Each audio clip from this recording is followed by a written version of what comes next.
Buenos días. Vamos a empezar con el tema del día de hoy. Primero que nada, muchas gracias por la invitación para platicar hoy en la mañana de pancreatitis aguda, el cual es un padecimiento bastante frecuente que vemos en nuestra población y esto es mucho debido a la etiología. Eh, la pancreatitis aguda, como definición, pues bueno, esto es un proceso inflamatorio agudo del páncreas con involucro variable tanto de tejidos pancreáticos así como de tejidos distantes. Es muy importante este tema porque acuérdense que la pancreatitis da un proceso inflamatorio agudo del páncreas, pero tiene complicaciones sistémicas, principalmente pulmonares. Los mecanismos pueden ser varios, como activación de las enzimas a nivel del conducto pancreático, así como de oxidantes o lesión directa a la célula acinar, así como en un caso de, por ejemplo, la pancreatitis por triglicéridos, que es un mecanismo de isquemia por acúmulo de kilomicrones en los vasos sanguíneos y esto provoca isquemia. Entonces, son varios los mecanismos de acción, pero finalmente esto es un proceso inflamatorio agudo. En cuanto a la etiología, bueno, la etiología biliar es la más común por mucho, varía desde el 40 al 70% y esto depende mucho de la prevalencia de coledocolitiasis. Aquí en México, pues estamos aproximadamente el 70% de las pancreatitis que vemos son biliares. Hay otro porcentaje, otra causa, que es el alcohol, que está reportado del 25 al 35%, pero también se define de esto también depende mucho de áreas geográficas. Normalmente está reportado que en América Latina es del 6% la pancreatitis por alcohol. Entonces, esto es un dato muy importante porque pues, todo el mundo escuchamos que la pancreatitis por alcohol es muy frecuente, pero aquí en México no. Y a los que nos ha tocado ver pancreatitis, podemos ver muchísimos cirróticos por alcohol, pero muy poquitos pancreatitis agudas por alcohol y mucho menos pancreatitis crónicas calcificada, que la principal es alcohol. El principal factor de riesgo para tener pancreatitis por alcohol es consumo de más de 50 gramos de alcohol al día. Entonces también aquí tiene algo que ver lo genético y la raza, lo cual pues, no tenemos tanta prevalencia para tener pancreatitis aguda. Otra pancreatitis que ha ido aumentando mucho en la última década es la pancreatitis por triglicéridos, que esto es aproximadamente el 9%. Aquí en México o en Monterrey es la segunda causa prácticamente la pancreatitis por triglicéridos. Y esto es mucho al síndrome metabólico, obesidad, dislipidemia. Y bueno, el principal factor de riesgo, pues no son niveles arriba de 1000. Sin embargo, pues esto es un punto de corte estricto que alguien lo definió, pero bueno, a veces podemos tener una pancreatitis que no hemos determinado el origen y el paciente puede tener 700 de triglicéridos y muy probablemente su pancreatitis es por triglicéridos. Tumores pancreáticos es muy poco probable, es menos del 5%, pero bueno, es algo que tenemos que tener en cuenta y esto es en todas las edades, no principalmente en adultos mayores como se pensaba antes, en cualquier edad podemos ver pacientes con pancreatitis aguda por tumores pancreáticos, ya sea lesiones quísticas, ya sea, o sea, tumores quísticos, tumores sólidos, y también aquí en tumores depende mucho también la localización. Hay pancreatitis por medicamentos, los más comunes la acetoprina y la 6-mercaptopurina. Las infecciones, que esto lo vemos en pacientes inmunocomprometidos, post-trasplantados, VIH, en donde nos toca ver, y la otra pancreatitis, que es la pancreatitis por triglicéridos, que esa normalmente lo vemos como síndrome paraneoplásico. Sin embargo, pues bueno, tampoco es algo tan común que estemos viendo. La epidemiología, pues bueno, también esta epidemiología cambia. Estos son datos de Estados Unidos, pero bueno, la incidencia anual es de 3 a 45 casos por 100,000 habitantes. Eso sí, la mayoría de los episodios son leves, 30% son cuadros moderados y un 10% son casos graves. Y esto es muy importante porque los que se complican y mueren son los casos graves. Y la falla orgánica múltiple es el principal determinante de gravedad y causa de muerte temprana. Y ahorita lo vamos a ver en las fases. Diagnóstico. Esto es muy importante. Debemos de tener dos de los siguientes tres criterios. Dolor abdominal típico. ¿Cómo definimos dolor abdominal típico? Es un dolor epigástrico, transfictivo, severo, 10 de 10. ¿Ok? Ese es el dolor abdominal típico. Lo otro es que tenga un nivel de amilasa y o lipasa 3 veces arriba del límite superior. Y la otra es que tengamos un estudio de imagen compatible con pancreatitis. Con que tengamos dos, con eso tenemos diagnóstico. Y aquí entra el tema del estudio de imagen, lo cual tiene sus indicaciones muy precisas. Por otro punto, la severidad del dolor no correlaciona con la gravedad de la pancreatitis. O sea, ustedes nos han tocado ver, es una mujer con pancreatitis, tiene dolor, no, y se puede comportar como leve o severa. Pero pues siempre nos toca, vemos un hombre con pancreatitis y está súper intenso y es una pancreatitis leve. O sea, severidad del dolor no correlaciona con la gravedad de la pancreatitis. ¿Ok? Eso es también muy importante. Es muy importante, bueno, tener una historia clínica completa porque muchas veces también el dolor epigástrico transfictivo puede relacionarse con temas de vesícula biliar, explorar muy bien al paciente, revisarlo.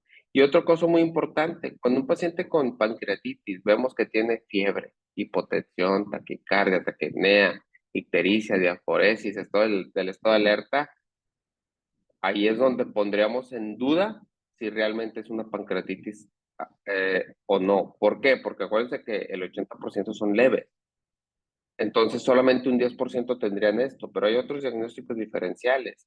Isquemia intestinal, perforación, isquemia colitis isquémica, hasta infarto, colecciones intraabdominales, colitis aguda. O sea, es muy importante que los pacientes que veamos con fiebre, hipotensión, taquicardia, taquipnea, ictericia, aforesis y alteración del estado de conciencia, tengamos que estar bien seguros que sea pancreatitis aguda o una pancreatitis aguda con algo más. ¿De acuerdo? Hay dos signos, que es el signo de Cullen y el de Gray-Turner, que solamente se ven pancreatitis sumamente severas. En todo el tiempo que yo tengo de ver pancreatitis, solamente me tocó ver dos pacientes y este es un indicador de mortalidad súper alto. Los dos pacientes que vi se murieron y son pancreatitis sumamente severas, fulminantes y es un equimosis periumbilical o una equimosis en flanco o en fósil acá derecha. Entonces eso es sumamente importante, luego si lo llegan a ver, pues bueno, saben que es algo muy severo y de gravedad. Aquí vamos ahora al tema de la amilasa y lipasa. Acuérdense que uno de los criterios diagnósticos es elevación de la amilasa y lipasa más de 3 veces arriba el valor normal. Sin embargo, la amilasa y la lipasa tienen una vida media y tienen un punto de elevarse. Si uno tiene la sospecha clínica muy alta que sea una pancreatitis, pues muchas veces el paciente puede llegar, como es dolor tan intenso, puede llegar 2 horas después de haber empezado el dolor abdominal, 3 horas después de haber empezado con el dolor abdominal, y le pedimos laboratorios, y muchas veces la amilasa y lipasa te sale normal y puedes decir, ah, ya no es pancreatitis, pero no, si es mucha la sospecha, tenemos que verla. Y esto es muy importante porque muchas de las decisiones se toman en urgencias. Entonces, llega el urgenciólogo y pues el urgenciólogo necesita evidencia, si no, ellos no sospechan, ellos tienen que tener la evidencia de algo. Entonces, si a ustedes ven un paciente y tiene muy cuadro clínico y dicen, oye, pero está amilasa y lipasa normal, pues sí, pero yo tengo la sospecha muy alta, se le puede volver a repetir porque la amilasa se eleva de 6 a 12 horas y la lipasa de 4 a 8 horas después. Y lo otro es la vida media.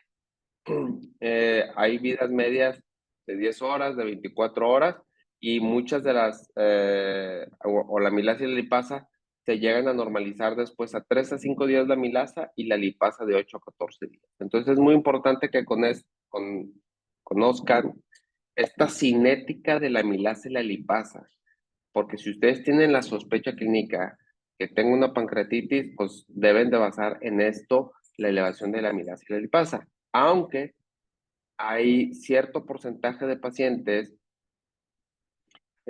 por ejemplo, el 20% de etiología por alcohol y 50% de pacientes con triglicéridos que no llegan a elevar la amilasa, pero bueno, tenemos la lipasa.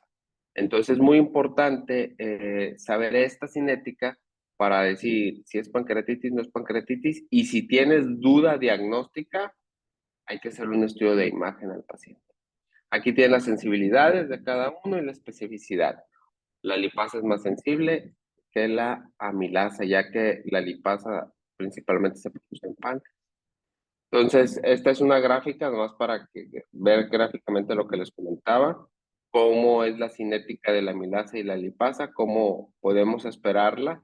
Entonces, es muy importante ver esto para tener un diagnóstico adecuado.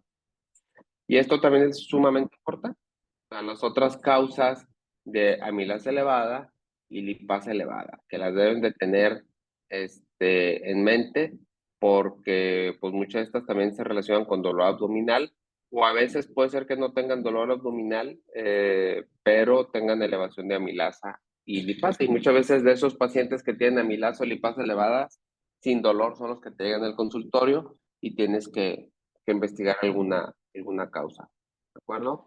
Pues como ven, estas son las causas, las deben de conocer como diagnóstico diferencial de pacientes con pancreatitis aguda. Estudio de imagen, todo paciente con pancreatitis aguda debe realizarse un ultrasonido de abdomen superior. ¿Por qué? Por la sospecha de pancreatitis biliar. Y como es algo muy común, pues bueno, tenemos que tener un eco de abdomen superior para ver. No tenerlo no te lo descarta, porque también el diagnóstico de pancreatitis biliar lo podemos ver por la elevación principalmente de ALT, GGT, fosfatasa alcalina, TGO o AST y bilirrubina total, en ese orden. Y aparte de estar elevadas, pueden tener una fluctuación. Entonces, muy importante que sepan eso. ¿Cómo hacemos el diagnóstico de pancreatitis biliar aguda o de biliar? Elevación de LT, de GGT, fosfatasa alcalina, AST y bilirrubina total. Y que estén fluctuando. ¿De acuerdo? Y otro estudio o método que podemos utilizar es el TAC de abdomen. Sin embargo, el TAC de abdomen no se hace en las primeras 72 horas. El TAC de abdomen se hace después de 72 horas y ese nos ayuda a predecir y a tener un pronóstico de severidad de la pancreatitis aguda, como complicaciones locales también. Y sirve en las primeras 72 horas si tenemos sospecha diagnóstica. ¿Qué es sospecha diagnóstica? Que no tengas un dolor abdominal típico y amilasa elevada o lipasa, o que no tengas dolor abdominal típico, lipasa y amilasa elevada. O sea, que no tengas que tengas duda diagnóstica en el momento en que puedes hacer un TAC. Y necesitas un TAC simple, no es necesario un TAC contrastado en un inicio. Entonces, esto es también muy importante.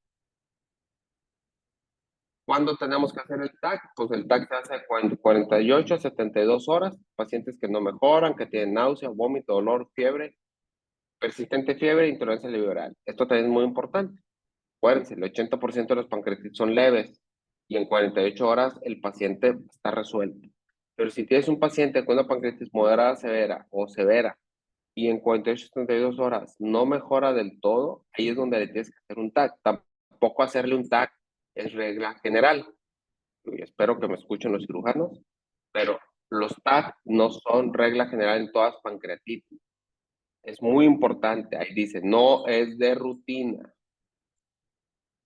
La resonancia es útil, pero bueno, la mayor utilidad es para valorar el conducto pancreático y la presencia de colecciones pancreáticas. Es difícil hacerle una resonancia a un paciente con pancreatitis severa, porque pues, todos los que hemos llevado un paciente a resonancia, pues el aparato es complicado, estar monitorizando y vigilando al paciente es complicado y se tarda mucho. Entonces, la resonancia sirve para evaluar conducto pancreático, presencia de colecciones y en caso de que el paciente tiene un riesgo intermedio de coledocolitial. es donde al paciente le podemos hacer una colangioresonancia. Tampoco las colangioresonancias son de rutina, y espero que me estén escuchando los cirujanos. ¿Ok?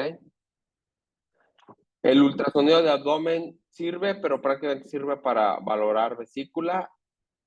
Te pueden decir, como esas imágenes que ven, que se ve el páncreas, que se ve inflamado. Pues realmente no sirve mucho porque acuérdense que el ultrasonido es operador dependiente y a veces estos pacientes están muy distendidos y el principal enemigo del ultrasonido es el gas y a veces no ven solamente que un segmentito de la cabeza. Y bueno, el TAC, hay una clasificación de Baltasar para ver las complicaciones locales y también es muy importante. El grado el TAC tampoco correlaciona con el estado del paciente. Puedes tener un paciente con un TAC, con un Baltasar B y el paciente intubado en terapia. Puedes tener un paciente con un Baltasar C y el paciente en piso tranquilo, ¿ok? O sea, tampoco el TAC tiene una correlación directamente con los síntomas. Tipos y fases de la pancreatitis. Existen dos tipos de pancreatitis. La intersticial edematosa, que es el 80 al 90% de las pancreatitis. Hay una inflamación aguda del parénquima pancreático. Y la necrotizante, que esta solamente se ve por TAC y llega a ser la forma más grave. ¿Por qué forma más grave? Porque esta es la que se infecta. Entonces, aparte de tener una pancreatitis aguda, es una infección y la infección te pone grave al paciente. No todas las pancreatitis necrotizantes se infectan, depende del porcentaje de necrosis. Si tiene menos del 30% de necrosis, el riesgo es del 10%.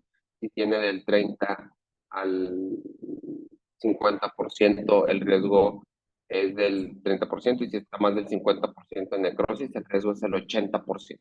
Entonces, menos del 30, 10%. Más del 50 de necrosis, 80% de riesgo. Y esto es muy importante y ahorita se los voy a comentar a qué pacientes le pondrías antibióticos. La fase temprana es la primera semana. Acuérdense que la primera semana los pacientes con pancreatitis, toda su respuesta inflamatoria su severidad, perdón, es por respuesta inflamatoria.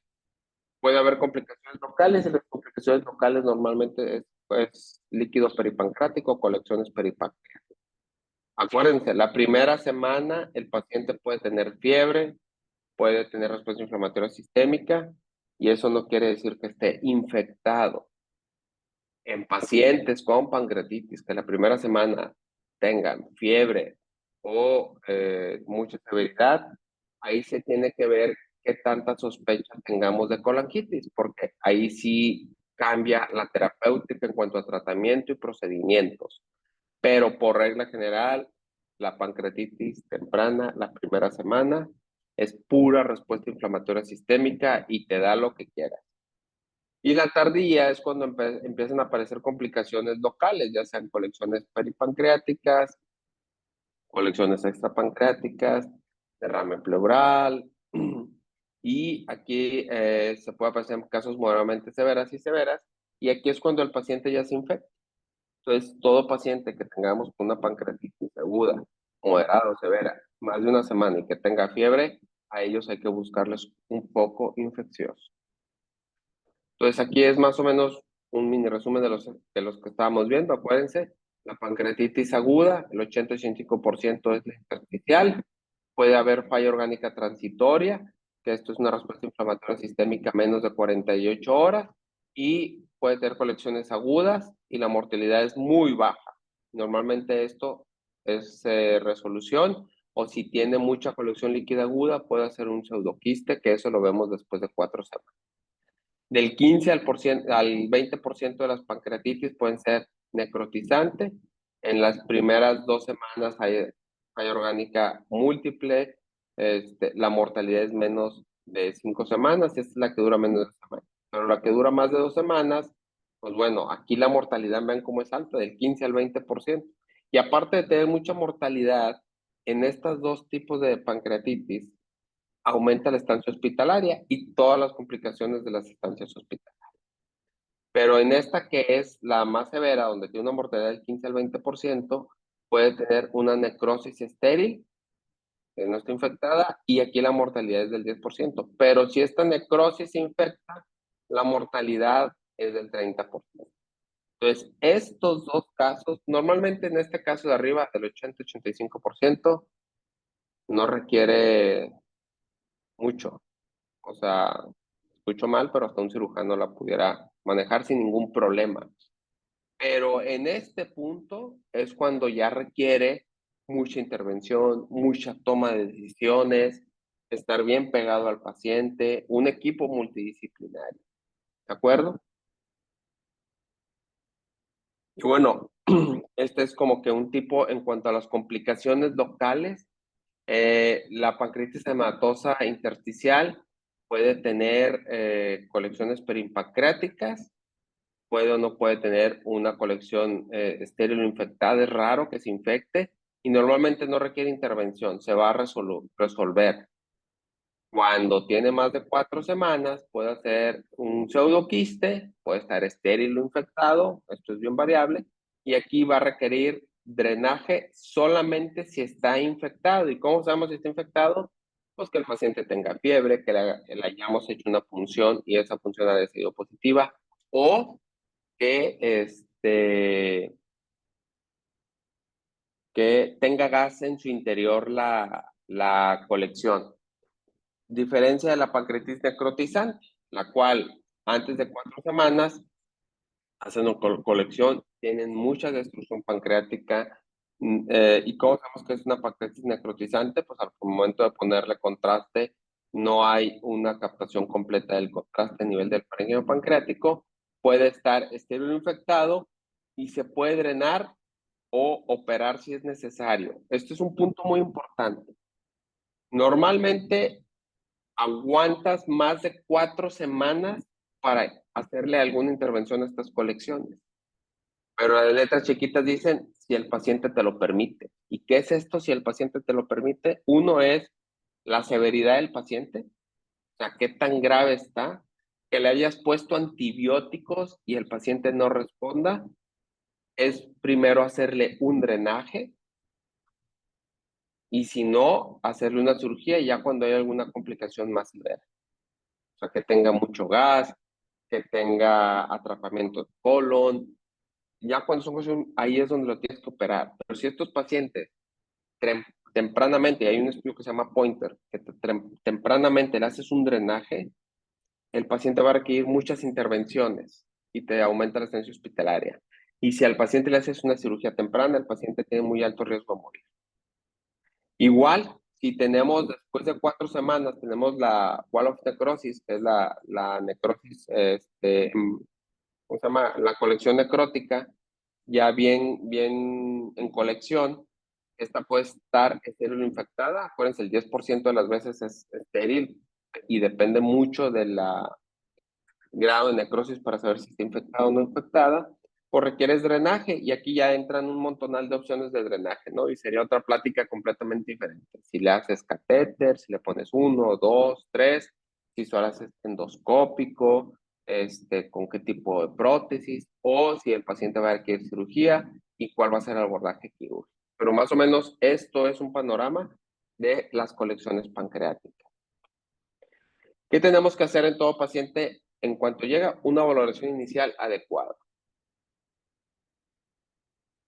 Debemos de identificar de manera oportuna los pacientes con cuadro severo, porque esos son los que, como les dije ahorita, necesitan intervención médica y un manejo multidisciplinario. Y por ventaja, los pacientes, esto ocurre en un 80% de las veces, que son cuadros leves. El 20% son cuadros moderados severos, y bueno, de estos un tercio, un poquito menos, pero un 10% tienen pancreatitis severa. Y la pancreatitis severa es falla orgánica múltiple más de 48 horas o que el paciente muera, ¿no? Así está la definición. Pero en la valoración inicial es muy importante clasificar a nuestro paciente. Y la clasificamos con los criterios de Atlanta. Esto solamente nos sirve para decir cuál es leve, cuál es moderada y cuál es grave.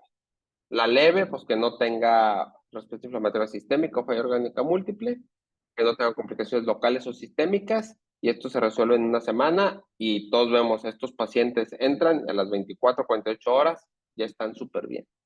Los normalmente graves, pues normalmente es que tengan una respuesta inflamatoria transitoria o respuesta inflamatoria sistémica transitoria menos de 48 horas. Y la grave, pues es aquella que tenga una respuesta inflamatoria sistémica más de 48 horas. Y bueno, aquí ya pueden ver que a veces en la grave, en la fase temprana, que es la fase número 1, a veces la pura respuesta inflamatoria sistémica puede provocar la muerte del paciente hasta en un 50% de las veces. Y cuando es tardía, aquí ya se relaciona directamente a procesos de infecciosas o complicaciones por paciente intrahospitalario prolongado. La predicción de severidad de su pronóstico, bueno, esta se establece al ingreso y a las 48 horas. O sea, aquí tienes que estar vigilando muy bien a tu paciente y estarle haciendo la escala que utilices. Ahorita les voy a decir las más utilizadas, pero tienes que estar vigilando a tu paciente continuamente. Muchos de estos pacientes los pasas a terapia, luego los severos, ¿no? A terapia intermedia o los dejas en piso. A veces cuando tienen mucho dolor, prefieres pasarlos a una terapia intermedia para que esté más monitorizado y tomar decisiones, pero a veces muchos pacientes que controlas adecuadamente el dolor se pueden ir a piso y que no tengan respuesta inflamatoria sistémica severa. Pero bueno, hay ciertos grados de severidad que son pacientes que tenemos que poner mucha atención. Pacientes mayores de 60 años, que tengan comorbilidades, los obesos, los que tengan ingesta prolongada de alcohol. Entonces, esto es muy, muy, muy, muy importante estar al pendiente. Y bueno, otro laboratorio muy importante es que el paciente esté concentrado o que tenga elevación de azuados. Y aquí es un punto muy importante que si el BUN y la creatinina y el hematocrito elevados no se restablecen a rango normal después de una resucitación agresiva, tenemos agresiva, que ahorita les comento qué vamos a hacer, con fluidos son predictores de pancreatitis grave. Entonces, como vean, al momento que nuestro paciente vemos que tiene pancreatitis, sin hacerle ninguna escala, al momento de ver estos criterios, podemos tener la sospecha o podemos predecir que el paciente puede tener una pancreatitis grave. Síndrome de respuesta inflamatoria sistémica, pues bueno, son estas variables que tengan más dos de los siguientes valores: temperatura menos de 36, más de 38, frecuencia cardíaca más de 90, respiratoria más de 20, leucocitosis, leucopenia. Y bueno, esto predice la severidad del ingreso a las 48 horas, con la sensibilidad del 77-89% y una especificidad del 79-86%. Entonces, estos son criterios muy, muy, muy fáciles. Otra escala que usamos es el BISAP, o de las más utilizadas es el BISAP, en donde valoramos el BUN, la edad, que tenga deterioro mental, respuesta inflamatoria sistémica o derrame pleural. Aquí es muy importante, acuérdense lo del BUN, que la fluctuación que les comenté, la edad, que siempre en pacientes con morbilidad, deterioro mental o neurológico, pues esto se basa en la severidad, que tenga respuesta inflamatoria sistémica. Y lo del derrame pleural, sí, pero también el derrame pleural en radiografía de abdomen lo alcanzamos a ver después de 48 horas. Sin embargo, un estudio reciente que hicimos nosotros, vimos que no tener derrame pleural, y esto lo detectamos por ultrasonido pulmonar, es prácticamente un factor protector para que el paciente no haga pancreatitis severa. Entonces, estos son criterios sumamente importantes. El BISAP, si pueden ver, si tiene más, estos son los valores, estos son los puntos. Si el paciente tiene más de 3 variables elevadas, pues hay mayor pancreatitis severa y mayor mortalidad. A ustedes ya no les tocó, pero antes se usaba Ransom, se usaba Glasgow, Apache, pero estos ya se dejaron de usar porque eran muchas variables y se valoraban tardíamente. Entonces ya vimos la etiología, ya vimos cómo lo diagnosticamos, ya sabemos cómo transitar en el diagnóstico y en los estudios de imagen, y también acá ya vimos cómo valorar la severidad. Eso es sumamente importante. Y el tratamiento, pues el tratamiento, yo siempre les digo que son puras A: agua, analgesia, alimentación y antibióticos si es necesario. Así en ese punto lo tenemos que ver. Entonces, el pilar fundamental del tratamiento de la pancreatitis y la hidratación. Acuérdense que la pancreatitis provoca mucho exudado de líquidos y provoca una hipovolemia del paciente. Entonces, la hidratación es básica. Pero aquí vienen dos preguntas y en los últimos 5 años ha tenido mucho auge esto. ¿Qué solución usamos y cuánto usamos de la solución?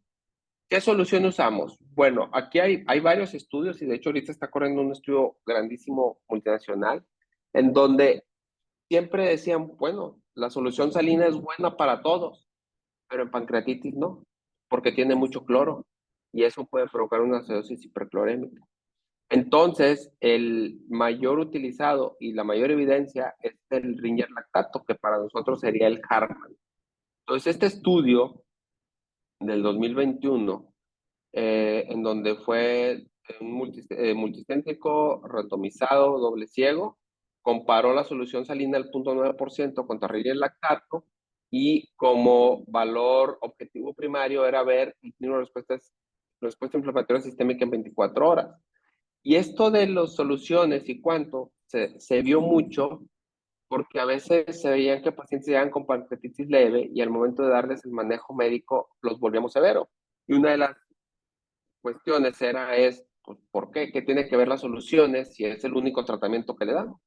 Y como pueden ver aquí, los pacientes que utilizaron Ringer lactato tuvieron menos admisión a terapia, tuvieron pancreatitis, menos pancreatitis moderada o severa, tuvieron menos complicaciones, tuvieron menos falla orgánica múltiple.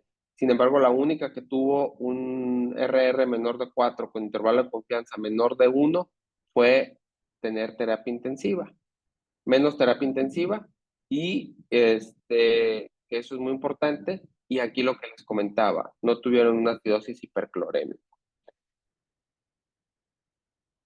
Igual, este otro estudio, en donde también vieron lo de las soluciones, vieron que los pacientes que utilizaron Ringer lactato tuvieron menos respuesta inflamatoria sistémica a las 48 o a las 72 horas. Entonces, y también tuvieron menos elevación de proteína C reactiva. Entonces, el mensaje es, la mejor solución para tratar la pancreatitis, el Ringer lactato, que para nosotros es la solución Hartmann. Entonces, sobre la solución fisiológica es muy importante. Y bueno, ahora, ¿cuánto? Y esto se los comento que es la de guía del 2013, que no se había actualizado hasta este año en marzo, porque antes se tenía el concepto de hacer una hidratación agresiva. Y esta se definía con pasar de 200 a 500 mililitros por hora, a excepción de que el paciente tuviera una comorbilidad renal o cardiovascular. Sin embargo, pues en este tiempo se empezó a ver que muchas veces estos pacientes tenían mayor complicaciones y se ponían severos después del tratamiento. Entonces, todos hemos visto este estudio que salió en 2022 del doctor Enrique de Madaria, en donde él, digo, este es como la joya de la corona. Sin embargo, él ya tenía mucho tiempo y si vemos todo lo que había publicado, él siempre había empezado a ver qué pasaba con la resucitación con líquidos, o sea, qué era bueno y qué no era bueno. Aquí nosotros también se hizo un trabajo en donde se valoró este tipo de hidratación. Entonces, él ya hizo un estudio muy serio, lo hizo multicéntrico. Y aquí es muy importante porque podemos tener muchas pancreatitis. El problema es de que las pancreatitis, pocas son severas. Y muchas veces las pancreatitis leves a veces se resuelven a pesar del cirujano. Entonces, el chiste es tener pancreatitis severas. Entonces, cuando hicieron este trabajo multicéntrico, trataron de ver y buscar la mayoría de los pacientes con pancreatitis severa. Entonces, este es un estudio multicéntrico, randomizado, en donde valoraron si el objetivo primario había desarrollo de pancreatitis severa o moderada después de la hidratación o si había mayor sobrecarga. Está muy interesante cómo lo randomizaron. Como pueden ver, hicieron dos grupos. Lo randomizaban. Uno era terapia agresiva, que esta le daban un bolus de 20 mililitros por kilogramo de peso y después una infusión de 3 mililitros por kilogramo por hora. Y luego el moderado, pues era una infusión de 1.5 kilogramos por hora y le estaban dando bolos de 10 mililitros por kilogramo si el paciente tenía datos de hipoperfusión. Tenían que estar revisando el paciente si no tenía datos de sobrecarga para parar la infusión. De hecho, este trabajo se tuvo que parar antes de acabarlo por lo mismo, porque estaban teniendo muchos pacientes con sobrecarga y se estaban parando la infusión, entonces por seguridad lo pararon. Y valoraban a las 12, 24, 40, 72 horas datos de hipovolemia, normovolemia y sospecha de sobrecarga. Entonces, como pueden ver en la tabla, aquí vemos que pacientes, y suena lógico, con terapia agresiva tuvieron mayor sobrecarga, aquellos que, no que tuvieron una hidratación moderada con una P significativa. Pero cuando nos ponemos a ver todo el recuadro, por ejemplo, tener disnea estuvo al límite, tener signos de sobrecarga también tuvo P significativa, tener hallazgos o hallazgos en la exploración pulmonar también tuvo P significativa y el resto ya no tuvo ninguna P significativa. Y bueno, una explicación de esto, o qué te dice este estudio, que es más seguro dar una terapia moderada que una terapia agresiva, siendo igual de efectiva. Entonces aquí te vas a la seguridad del paciente. Entonces, ¿qué es lo mejor? Por dar una terapia dirigida a metas. Que aquí se evalúan las necesidades de líquidos, se revalúan en intervalos frecuentes en las primeras 6 horas y durante las siguientes 24 a 48 horas. Entonces, tú le pones un bolo a tu paciente de 1.5 por kilogramo por hora y te vas en base dirigido a metas, en donde tienes que ver frecuencia cardíaca, presión arterial media, la diuresis es sumamente importante, lo que les comentaba, hematocrito y el BUN, cómo es su cinética en las primeras 24 horas. Entonces, finalmente, pues ya no hay que hacerle una terapia agresiva a estos pacientes, sino darle una terapia dirigida. En cuanto al control del dolor, pues bueno, aquí los opioides son los analgésicos de elección. Anteriormente estaba el término de que no, los opioides provocan un espasmo del esfínter de Oddi y esto aumenta la pancreatitis. No es cierto. Los opioides son los mejores analgésicos de elección y el mejor que se utiliza es la bupremorfina, porque tiene muchos menos efectos adversos que la morfina y en los estudios se ha visto que es mucho mejor. Sin embargo, no a todos los pacientes les vamos a poner opioides de entrada. Tratamos de poner, por ejemplo, paracetamol. Hay que valorar y ponerle al paciente algún AINE. Sin embargo, si el paciente tiene creatinina o PUN elevada o baja diuresis, pues no creo que sea la mejor opción un AINE. Puedes usar opioides de bajo impacto como el tramadol o la bupremorfina. Aquí lo único que tienes que estar viendo son los efectos adversos que tiene y la tolerancia de cada paciente, ¿no? Muchos te empiezan a vomitar, te ponen somnolentos, etcétera. Y hay un grupo de pacientes muy pequeños que a veces les tienes que poner un bloqueo epidural para controlar el dolor y se ha visto que esto tiene un impacto porque disminuye la respuesta inflamatoria sistémica. Entonces el control del dolor es básico. En cuanto a la nutrición, también, pues en la pancreatitis leve se puede iniciar dieta de vía oral en 24 a 48 horas si el paciente tolera. ¿Y cómo podemos ver que el paciente tolere? Uno, que el paciente tenga hambre. A veces cuando tienen tanta respuesta inflamatoria sistémica, el paciente no tiene hambre, entonces pues no tienes por qué iniciar el apetito, es un punto.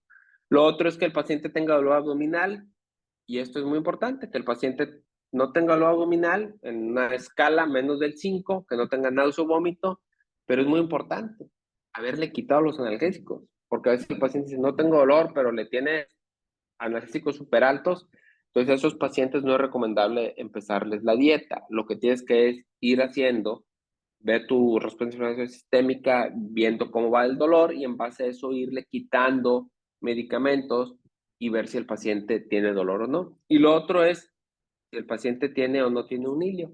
¿De acuerdo? Porque pues a veces los pacientes están todos distendidos, no traen peristalsis, le das de comer y les va a dar náusea o vómito. Entonces es muy importante. Como pueden ver, para ver la resolución de una pancreatitis, pues es muy subjetiva.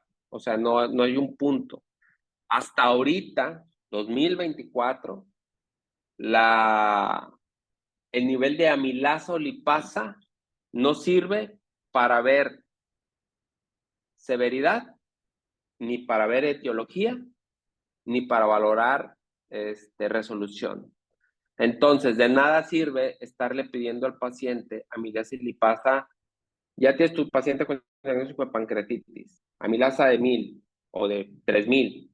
Eso no te va a decir si es severo o no, nomás diagnóstico. Y de nada te sirve estarle pidiendo todos los días amilasa y lipasa al paciente. Y tampoco para tomar decisiones si se opera o no se opera. Entonces, esto es muy, muy importante. Y bueno, hay estudios donde te dice que le puedes iniciar la dieta que tú quieras al paciente y no pasa nada. Sin embargo, pues hay algo que se llama sentido común, ¿no? Y debes de empezar una dieta baja en grasas, con mayor líquido amor sólido, porque a veces el paciente no te lo va a tolerar y vas a tener un retroceso en la progresión de tu paciente y te va a aumentar la estancia hospitalaria. En cuanto a la nutrición en pacientes moderadamente severa o severa, bueno, aquí no se recomienda la parenteral, o sea, realmente no. ¿Por qué? Porque te eleva la glucosa, te hace desequilibrio hidroelectrolítico y a veces necesitas ponerles, anteriormente ponían central y ahorita con el catéter PIC no hay tanto problema, pero antes tenías que poner central para este tipo de dieta y aumentaba el riesgo de infección. Y no se recomienda, ¿por qué? Porque también la fluctuación de glucosa en pacientes con pancreatitis grave cambia ahí te aumenta el riesgo de infecciones. Entonces, no se recomienda la parenteral. La alimentación enteral es muy importante porque esta mantiene y previene la alteración de la barrera de la mucosa intestinal, disminuye la translocación bacteriana y al disminuir la translocación bacteriana te da menos estímulos de los TLR4. ¿Y esto qué importancia tiene? Te da menos respuesta inflamatoria sistémica. Entonces, la enteral por mucho es la mejor. Y aquí también tenemos que ver mucho cómo vamos a darle la enteral a nuestro paciente. Y nosotros podemos ver, si nuestro paciente tiene una pancreatitis leve, se lo das por boca. Pero si tú ves que en 48 horas tu paciente tiene una pancreatitis severa, pues tienes que ver cómo le vas a dar de alimentación. Y muy probablemente por boca no va a comer, porque puede decir, no, sí come, doctor. Pues sí, pero toma medio vaso de jugo y dos pruebas de gelatina. Eso no es completar las kilocalorías que requiere el paciente. Entonces, muchas veces ahí tienes que ponerle una sonda. Es igual la sonda nasogástrica que la nasoyeyunal en muchos estudios, pero también algo que se llama sentido común. Si tú pones una sonda gástrica y el paciente tiene mucha colección peripancreática, pues te va a provocar un edema periduodenal y ese edema periduodenal te va a provocar un tipo de obstrucción de salida gástrica. Entonces ahí tú al paciente le pones una sonda nasoyeyunal para que mejore la tolerancia. Y se lo pones en infusión continua, porque en yeyuno tiene que ser infusión continua, no en bolos. Y te vas progresándola poco a poco para que lo tolere. Perdón. Y pues bueno, aquí hay muchos estudios o metaanálisis, en donde desde el 2012, en donde como pueden ver aquí visualmente, es mucho mejor la enteral que la parenteral, por mucho. Entonces, lo ideal es empezar a nuestro paciente dieta enteral. Muy importante, ver tolerancia y que complete las kilocalorías. En cuanto a antibióticos, ya casi vamos a acabar. Los antibióticos es una inflamación estéril, entonces no lo necesita, ¿ok? A excepción de que tengamos evidencia que el paciente tiene una colección peripancreática o pancreática infectada, ¿de acuerdo? Hay que ver y tomar cultivos y esperar resultados, y si está negativo, suspenderlos. Pero aquí es un punto muy importante que les... y este es el de los estudios en donde demostró que darle al paciente, y visualmente aquí lo pueden ver, darle al paciente antibiótico, pues no tiene ninguna ninguna relevancia en cuanto a mortalidad. Sin embargo, aquí hay un punto muy importante, y acuérdense lo que les comenté al principio. Si el paciente tiene más del 50% de una pancreatitis con necrosis, tiene un 80% de infección. Entonces, podemos curarnos en salud. La única asociación que recomienda así darle antibiótico a los pacientes en base a esto que les acabo de comentar es la Asociación Americana, al Colegio Americano de Gastroenterología. Las otras no te lo recomiendan, pero pues parten de un fundamento que a mí sí me convence. Si tú tienes demostrado que pacientes con necrosis más del 50% se infectan, pues le puedes dar antibiótico y vas valorando. Y tiene que ser antibióticos que tengan penetrancia a páncreas, a tejido pancreático. Entonces también eso es muy importante y ya es toma de decisiones de cada uno, pero pues en general no se requiere ponerle antibiótico.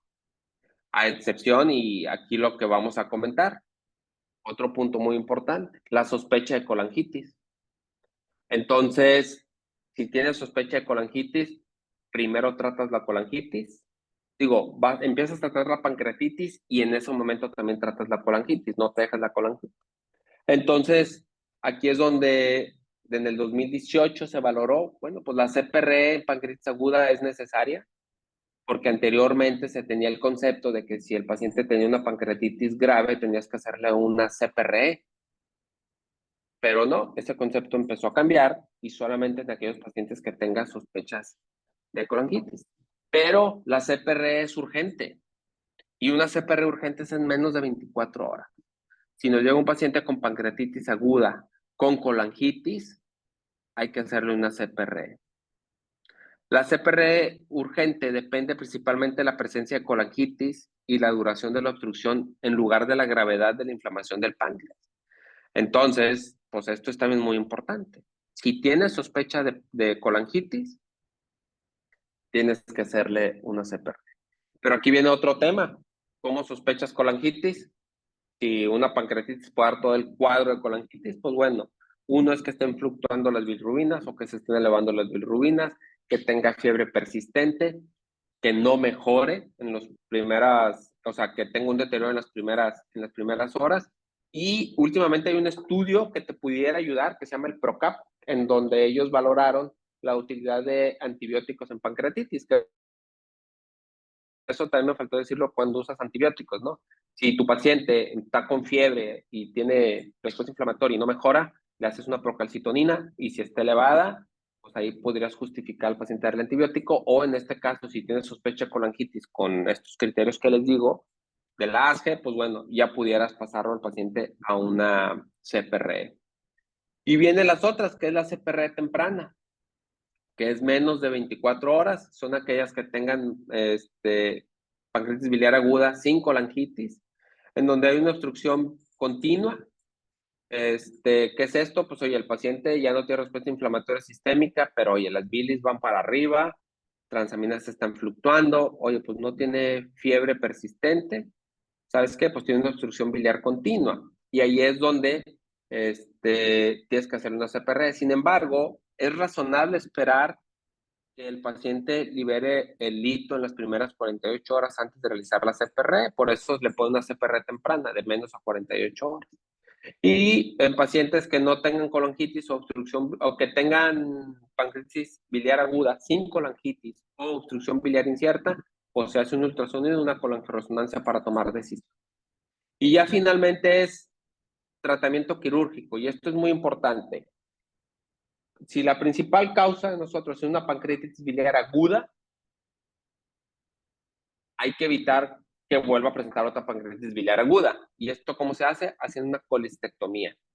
Y el tratamiento quirúrgico, pues en muchos estudios se dice que se prefiere una colistectomía temprana. Y es una colistectomía en las primeras 48 horas del ingreso. Y esto es recomendable en pacientes con pancreatitis biliar aguda. O sea, se resuelve la pancreatitis y el paciente se puede operar. O en aquellos que tengan una pancreatitis moderada, que tienen más de 48 horas, pues lo ideal es que Ya cuando no tenga respuesta inflamatoria sistémica, hacer una colestectomía. ¿Por qué? Porque después de 30, 60 días aumenta el riesgo de que pueda hacer una pancreatitis recurrente. Entonces, esto es también muy importante. Y otra cosa importante, en embarazadas, pues nos toca ver varias embarazadas con pancreatitis biliar aguda y el concepto de nomás operarlas en el segundo trimestre ya no es válido. Hay muchos estudios en donde operar una vesícula en cualquier trimestre, claro, preferentemente primero y segundo, en el tercero es más difícil por el tamaño del producto, pero en cualquier trimestre puede ser válido. Entonces, a veces no puede ser que tenga una paciente con pancreatitis biliar aguda el primer trimestre y te diga el cirujano, me voy a esperar al segundo trimestre. El problema es que en ese inter nos han llegado pacientes con pancreatitis de repetición. No sé si tengan alguna duda o pregunta.